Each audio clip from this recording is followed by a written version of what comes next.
Well, thank you, President Schaetberger, for that introduction and for all you do, your leadership on behalf of these professional firefighters, but your leadership in this country is something that really makes a difference, representing firefighters, but also the labor movement generally.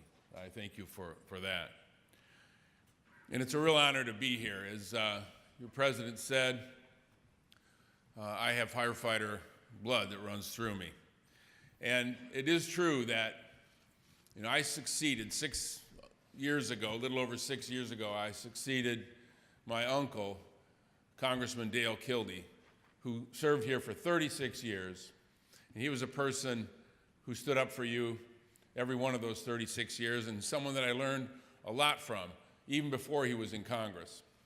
Because I grew up in a family that honored public service. And a lot of people believe, or must assume back home, that my interest in public service, I got elected when I was really young. I was 18 years old when I was first elected to public office.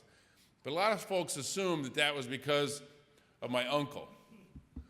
And he did have a big impact on me, no question about it. He taught me that you can be a decent and honorable person in serving public office. But it wasn't just him. At my very earliest memories, my very tender age of 3 and 4 years old, I remember my grandfather, who was the first professional firefighter in his home community, my home community of Flint Township. He was hired back in 1946, first full-time professional firefighter. My respect and understanding for people who serve their community in public service really came from watching him. For 25 years, serving his community, I learned a lot from him. And he helped develop that fire department into the professional fire department that it is now. So that's where my interest in public service came from, and my respect for the incredible work that you all do. But we know we have our challenges. We've had our challenges the last few decades, and we've seen the loss of some of the great strength that built the middle class that was really founded in the strength of the American labor movement. And we have to stand up and make sure that those of you who work so hard and take great risk are protected. So I think of my grandfather, but I think about what you do every day. And that's one of the reasons that I'm so proud, as your president said, to have introduced and really reintroduced something that my uncle first sponsored, the Public Safety Employer-Employee Cooperation Act, along with my friend, hand in hand, with Republican Congressman Brian Fitzpatrick. And yeah, you heard that right. We're working together. He's my friend. It is possible in this town for people to walk across the aisle and work together for the benefit of this country. And Congressman Fitzpatrick and I are proving that in other ways by leading the effort to deal with PFAS, but also by co-sponsoring this legislation. Because we come together around our shared values, and you represent those values, the values of public service, and the notion that people who take on the professional role that you do in protecting people back home ought to have those basic rights to collectively bargain, to form a union, and negotiate for fair wages, for health benefits that are so necessary, and for safe working conditions. It's important.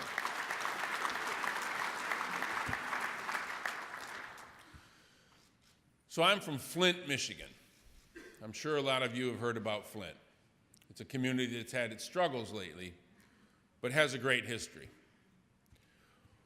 Flint is one of those places that can claim to be the birthplace of the modern labor movement. Back in the 1930s, workers in those factories sat down in the factory for 44 days to claim their collective bargaining rights and get their first contract. What they sat down to do, we need to continue to stand up for.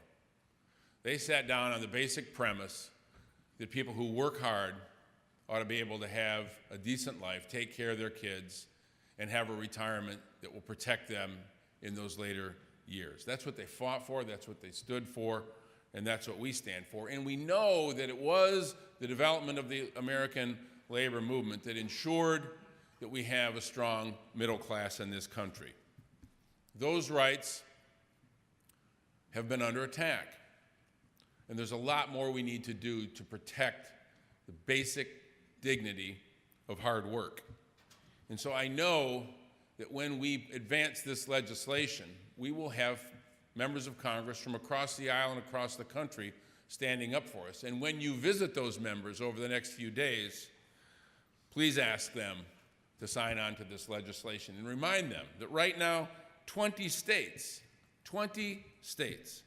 do not provide all state and local public safety employees with the ability to collectively bargain for fair wages and working hours. 7 of those states prevent you from even forming a union.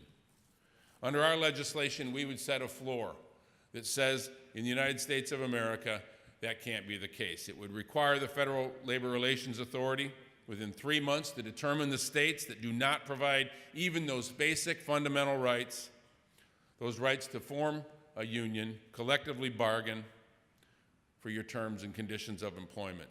Those states would then have 2 years to come into compliance. You serve American communities every single day. You take on incredible risk. And that risk is getting more difficult with faster burning fires and reductions that we see in staffing levels in communities across the country.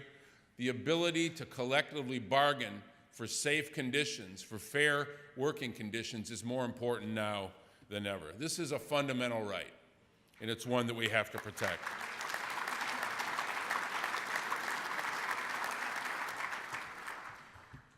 And it is about making sure that your fundamental rights in the workplace are protected. But we know it's bigger than that. And we can see this in the work that you've done. When you stand up for yourselves and for your coworkers, you're really also standing up for the communities that you serve. Because it's those collective bargaining agreements that ensure that you have the necessary training, safety equipment, staffing levels, not just to protect you, but to protect the communities that you serve. That's the case that we have to make to those policymakers. This is about ensuring that every community in America has the fundamentals of a civil society, and that starts with public safety, and you are the front line of that principle. So when we're fighting to make sure that you have your collective bargaining rights protected, it's not just you that we're protecting. It's the people that you protect every single day. And we need to remind those members of Congress of that. This is legislation that we ought to be able to move. This is legislation that we should pass. It has bipartisan support. If we take this message to the American people and take it to their representatives, I believe that we can take a really important step that would not only be good for the professional firefighters in this country, would serve the people that you serve, but would also send a really strong message. That in this country, when you work hard, when you train hard, when you do a tough job, you ought to be able to band together to make sure that you can take care of one another.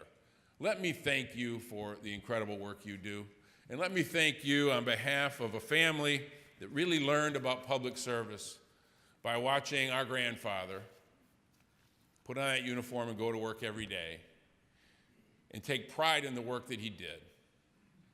It taught us all a lot. I'm standing here because of Jack Maxwell. Remember that name, Jack Maxwell. He was a professional firefighter. He was a leader in his community. He was my role model, and he was my grandfather. I miss him every single day, but I carry with him everything that he taught me, and I think you do too. Thank you all. God bless you.